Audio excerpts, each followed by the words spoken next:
Your childhood impacts your adulthood. If you sit back and you think of all the things that you do, your habits, think of your belief system, you could trace it all the way back to when you were a kid.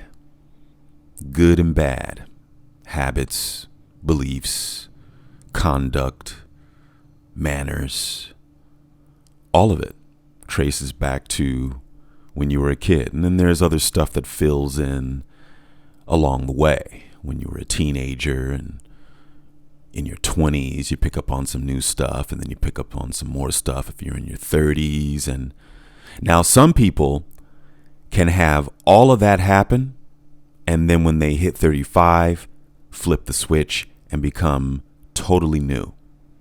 Totally new. Kind of hard to vaporize everything you've accumulated since you were a kid, but it's not impossible.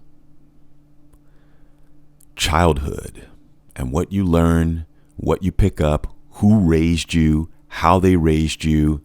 Do you ever sit back and think, why were you raised the way that you were? Do you ever look at those patterns?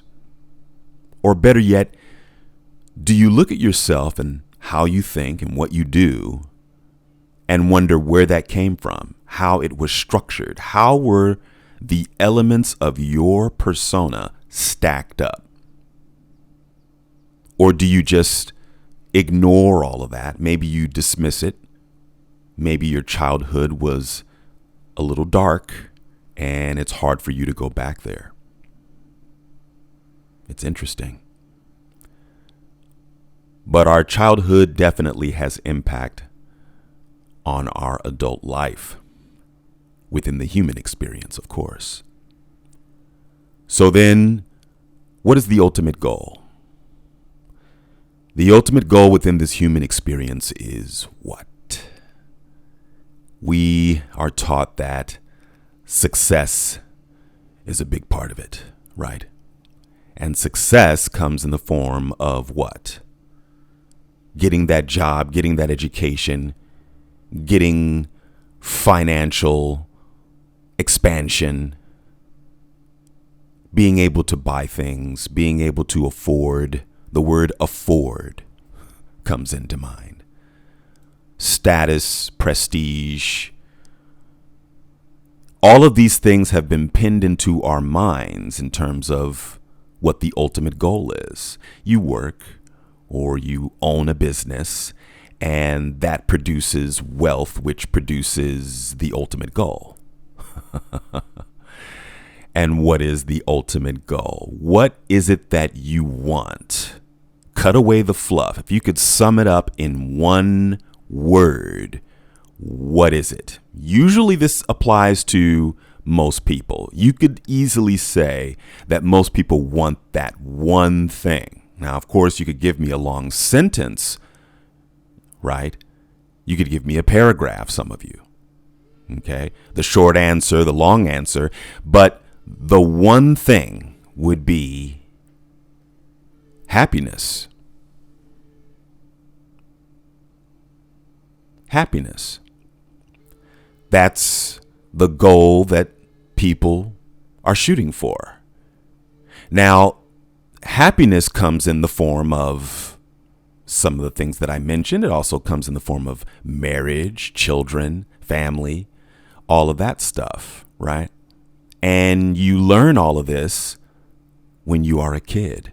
You learn what happiness is. Now, there's different forms of getting these things, because there's the good form of it and there's the bad form of it. Because even the bad form of attaining it, they're still aiming for the goal. They're just going about it in a harmful way. They're going about it in an unfavorable way, right? Because they're inflicting harm on others in order to get the goal. You think of a person who commits a crime, right? Why do they commit that crime? Because they didn't learn how to get the goal in a harmonious fashion, or perhaps they lost patience. Perhaps they lost trust in themselves, trust in whatever elements are around them. And so But both paths, good and bad, are aiming for that one direction. So getting happiness, the way that you know it, the way that you have been taught, is that the only way to get it? Is it the only way to achieve it? Is it the only way to experience it? Is there another way? If happiness is it, right? I'm just assuming that your answer is happiness. But generally speaking, that's when you cut away the fluff, when you cut away the process, when you cut down to the core of that onion, you'll see happiness there. Because success is happiness. Getting married, building a family, money and all, it's happiness. It's a form of experiencing happiness. So if that is the goal,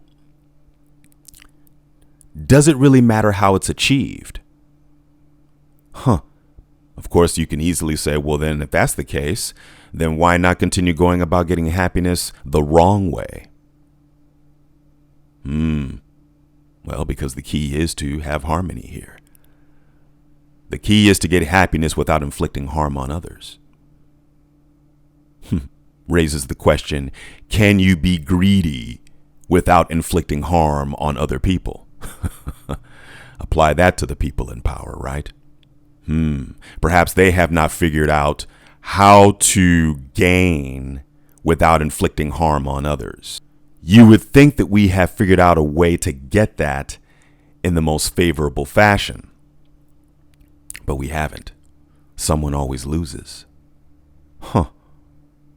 But then someone who has lost, according to their definition, might be happiness for them. There are some people, unfortunately, well, let me backtrack.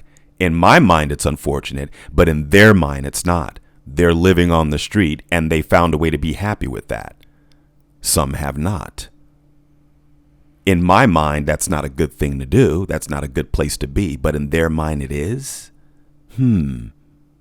Perhaps they learned that. Yeah. Happiness, the different forms of it, the different ways to get that. And we tell people, no, you need to get happiness like this. This is the way that you do it. We show the example via media, TV, whatever else. Yeah, get happiness like this. And people buy into that. Okay. Happiness is to own a yacht and a suite, to have a net worth of $180 billion. Oh, that's happiness. Oh, okay. So if happiness is that, then if I don't have that, then I'm not happy?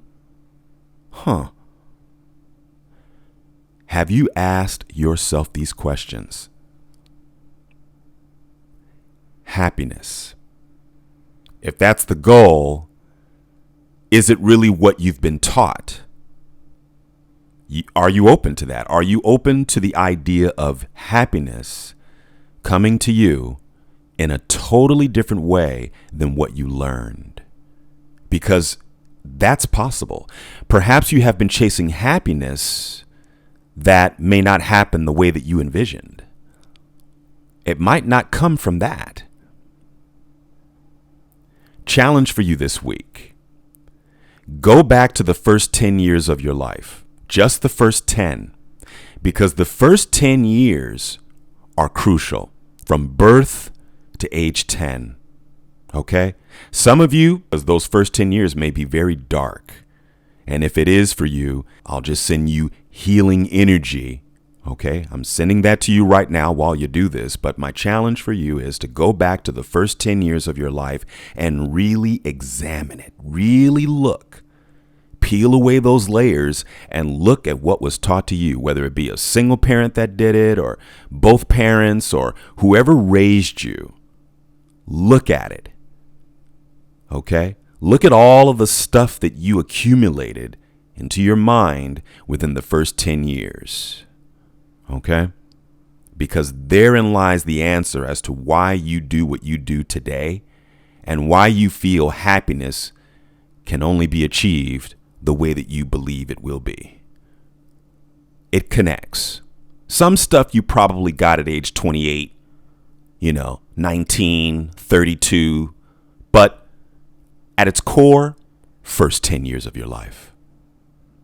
Yeah.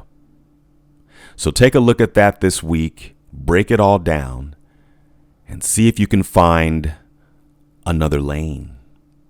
Is there another lane? Is there a way to achieve happiness completely different from what you learned within the first 10 years? And are you open to it? Because of course you would have to be.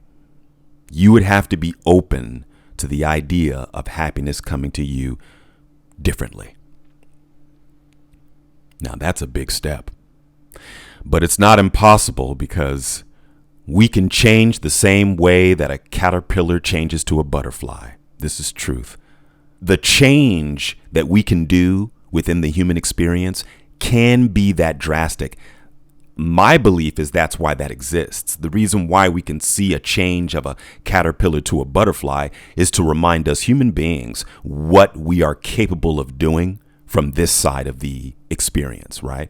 Of course, we're not that, but it's sort of an indicator of what's possible. A change that drastic.